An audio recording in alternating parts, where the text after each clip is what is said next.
Guys, myself Neetu Gupta from NLS Bangalore. In this session, I am going to take up legal terms and phrases. So let us start. First is surpluses. Surpluses means कि जब कोई legal documents को analyse किया जाता है या फिर किसी प्लीडिंग्स को एनालाइज किया जा सकता है. फॉर व्हाट पर्पस, किस लिए उनको एनालाइज किया जा रहा है कि वहाँ पे जो वर्ड्स हैं, कोई स्टेटमेंट है, उनका कोई लीगल इफेक्ट नहीं है, इसीलिए उन वर्ड्स को इग्नोर किया जाए. That is a surplus. Is it clear? A term used in analyzing legal documents and pleadings to refer the wording or the statement which have no legal effect and there can be ignored. That is a surplus.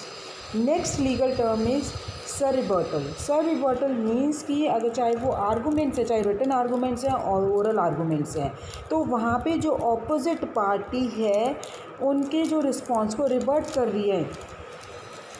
और जो generally courts का written briefs होते हैं उसमें एक से ज़्यादा rebuttal allow नहीं करती है.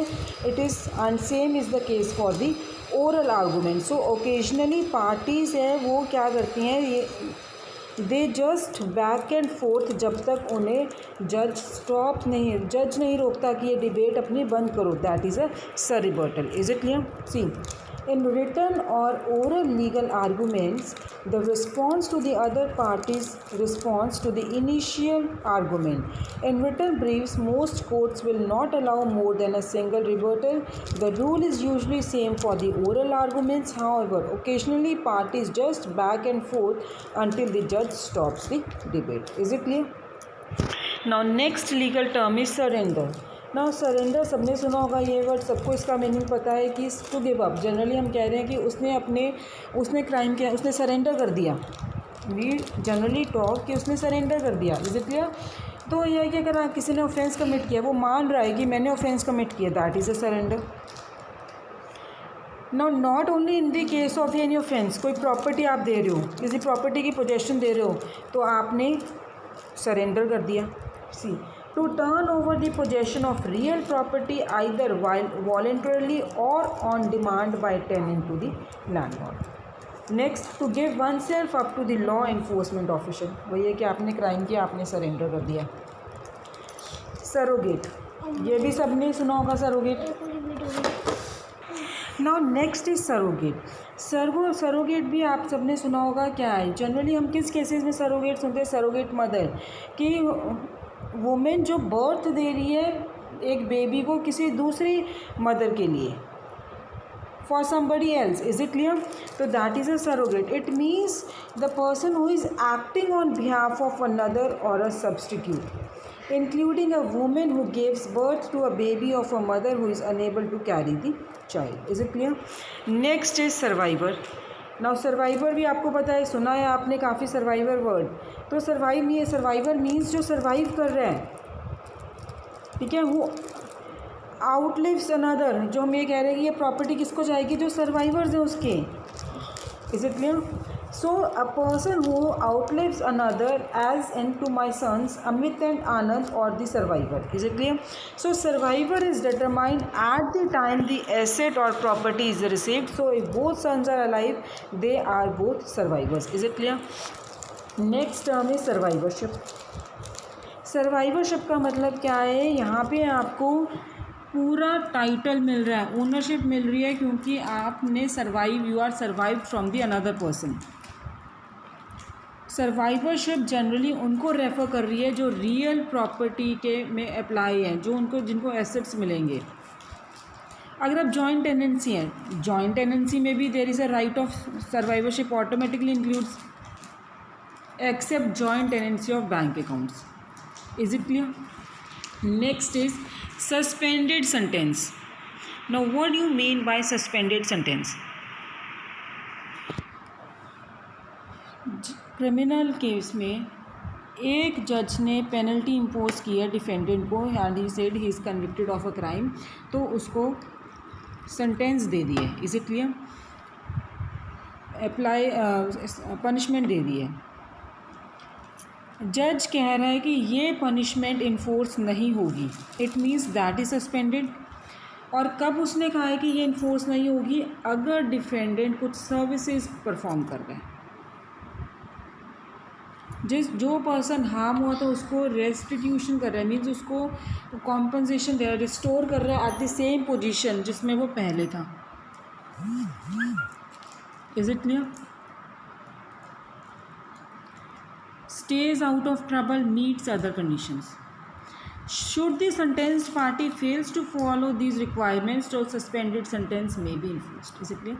कि अगर उसने ये conditions नहीं follow की हैं, requirements नहीं follow की हैं, तो suspended sentence है वो enforce हो सकती है. Is it? Next legal term is sustain. Sustain means कि trial practices में, in a trial practices sustain का मतलब क्या होता है? देखो, अगर आपने जैसे आर्ग्यू करते हुए देखा, अगर टीवी में मूवीज़ में आर्ग्यू करते हुए आपने देखा लॉयर्स को, तो जब एक लॉयर दूसरे से क्वेश्चन पुट कर रहे हैं, जब अटॉर्नी है, लॉयर है, he is asking a question to a witness, वहाँ पे ऑपोजिट लॉयर कह रहा है कि आई ऑब्जेक्ट माई लॉर्ड। ये कह रहा है, क्यों ऑब्जेक्ट कर रहा है? क्योंकि ये क्वेश्चन इररेलेवेंट है, इमटेरियल है, लीडिंग है क्वेश्चन या argumentative, whatever, for any reason he says, opposite lawyer says I object my lord. तो अगर वो जज अग्री कर जाता है उसके साथ, ऑपोजिट लॉयर के साथ, then he will sustain the objection. ठीक है, जब उसने सस्टेन कर दिया तो क्वेश्चंस क्या हो जाएंगे? They can not be asked, they can not be answered. Now it is not necessary कि वो उसके ऑपोजिट लॉयर के साथ ही सस्टेन करेगा, अग्री करेगा। अगर जज को लगता है कि जो क्वेश्चन वो अटॉर्नी अपने विटनेस से पूछ रहे हैं that is a proper question, then he can overrule the objection also. Is it clear? Clear हो गया? सस्टेन का जो अग्री करना है, इन शॉर्ट फॉर्म अग्री करना, that is a sustain. Is it clear? Next is swear. ना ये भी आपने सुना है। अगर हम सिंपल लैंग्वेज में बात करते हैं कि स्वेयर क्या है, इट मीन्स कसम लेना। यही है आपका स्वेयर, कि जब हम कह रहे हैं कि मैं कसम खाता हूँ कि मैं सच बोलूँगा, और अगर वो कसम खाने के बाद भी झूठ बोल रहा है, he is not telling the truth, then he has committed the crime of perjury। ये तो, और हम विटनेस को ऑथ एडमिनिस्टर करा रहे हैं कि वो सच बोलेगा। जो कौन करता है? नोटरी पब्लिक होता है, या कोर्ट क्लर्क, कोर्ट रिपोर्टर, और anyone authorised by law to administer oath. To install into office by administering an oath. जब भी कोई मिनिस्टर है वो अपने ऑफिस में एंटर करता है, तो बिफोर एंटरिंग द ऑफिस वो क्या ओथ लेता है, या to use profanity. So this is a swear. Is it clear? Next legal term is swindle. What do you mean by the term swindle? किसी से आप चीट कर रहे हो, किसी ट्रिकी वे से आप उसको चीट कर रहे हो, उसको फॉल्स स्टेटमेंट दे रहे हो आप, ठीक है, तो उसमें क्या है, या कोई किसी भी तरह से उससे चीट कर रहे हो, फ्रॉड कमिट कर रहे हो, ताकि उस पर्सन से जिससे आप चीट कर रहे हो कोई भी मनी या प्रॉपर्टी ले सको। ठीक है, जो ये चीट कर रहा है उसको हम स्विंडलर बोलते हैं। लॉफुली वो swindler, he is not entitled. So swindling क्या है? It is a crime as one form of theft. क्या है? Crime of theft. Is it clear? Next is syndicate. What do you mean by this term? अब syndicate है, ये एक joint ventures है among the individuals, among the corporations, so that they can accomplish a particular business objective। Syndicate क्या है कि आप कोई बिजनेस ऑब्जेक्टिव को अचीव करने के लिए जॉइंट वेंचर कर रहे हो, चाहे वो इंडिविजुअल्स के बीच में है, चाहे वो कॉरपोरेशंस के बीच में है। Is it clear? जैसे कुछ परचेजिंग का हो गया, डेवलपमेंट, सेल ऑफ ट्रैक्ट और real property, then after that they will divide the profits. तो जो ये जॉइंट वेंचर और सिंडिकेट है, ये एक तरह के पार्टनरशिप की तरह है। बट यहाँ पे क्या है, they have to specify the objective or purpose after the completion of which it will dissolve. That is a syndicate. Is it clear? So see, a joint venture among individuals or corporations to accomplish a particular business objective such as purchase, development and sale of tract of real property followed by division of the profits. Is it clear? That is syndicate. Now next is TRO. It is temporary restraining order. क्या है? Temporary restraining order. कि court कोई order दे रहा है, temporary purpose के लिए दे रहा है कि इस काम को रोका जाए. Suppose there is a property dispute. तो वो प्रॉपर्टी डिस्प्यूट में क्या है कि वो पार्टी को कह रहा है कि ये प्रॉपर्टी इस कोर्ट की ज्यूरिसडिक्शन से बाहर नहीं जानी चाहिए, ये प्रॉपर्टी सेल नहीं होनी चाहिए. That is a TRO, temporary restraining order. Next is tainted evidence. Now what is tainted evidence? Evidence सबको पता है. टेंटेड क्या है? जो इलीगल मीन से ऑब्टेन की गई है. तो ठीक है, तो इन्फॉर्मेशन जो इलीगल मीन से ऑब्टेन की गई है या इलीगल सर्च से वो एविडेंस आपको मिला है, then that is a tainted evidence. तो उसको एविडेंस को हम क्या बोलेंगे? Fruit of poisonous tree. तो that such type of evidences are not admissible in court. Is it clear?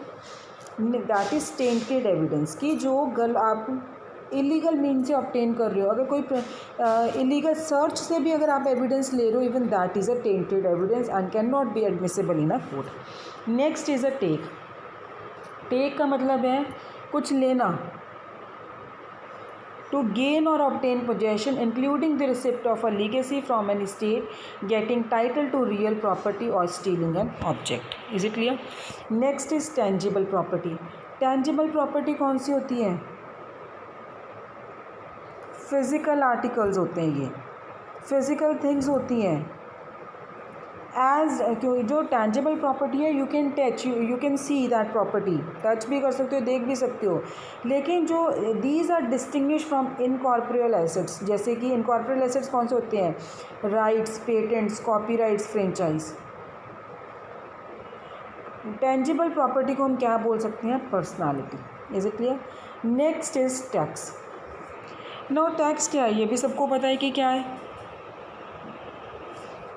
अगर हम लीगल लैंग्वेज में बात करें, it means government assessment. Look at your screens, I am reading, क्योंकि टैक्स को इतना explain करने की ज़रूरत नहीं है मुझे. तो it is a governmental assessment upon property value, transactions, जो भी ट्रांसफ़र्स और सेल हो रही है, लाइसेंसिंग, ग्रांटिंग अ राइट और income. These include central and state income taxes, taxes on real property, state और local sales tax based on a percentage of each retail transaction, duties on imports from foreign countries, business license, taxes on large gifts and state use tax in lieu of sales tax imposed on certain goods from brought outside the state. Is it clear? तो tax किस पे impose होता है वो आपको यहाँ पे बताया गया है. Next is the tax cost. Tax cost means जहाँ पे आप एक केस फाइल कर रहे हो कोर्ट में, क्या क्लेम करने के लिए?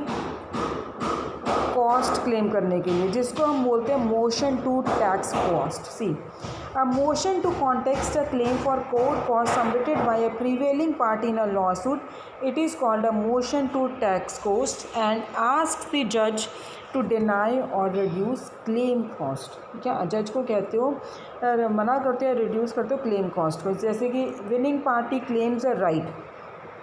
जो विनिंग पार्टी है ये एक राइट क्लेम करती है. एग्जाम्पल से समझा रही हूँ ये जो आपका है टैक्स कॉस्ट में. सी एग्जाम्पल क्या है कि एक विनिंग पार्टी है, वो अब क्लेम राइट करती है थ्रू हिज अटॉर्नी. अटॉर्नी की फ़ीस देके telephone bills paid by the loser even they are not allowable as cost under state law और the contract which was subject to the suit. So the loser makes a motion to tax cost to avoid paying these charges. ठीक है, तो इस वजह से वो court में apply करता है. That is your tax cost. So in the next session I will be coming up with more legal terms and phrases. Thank you.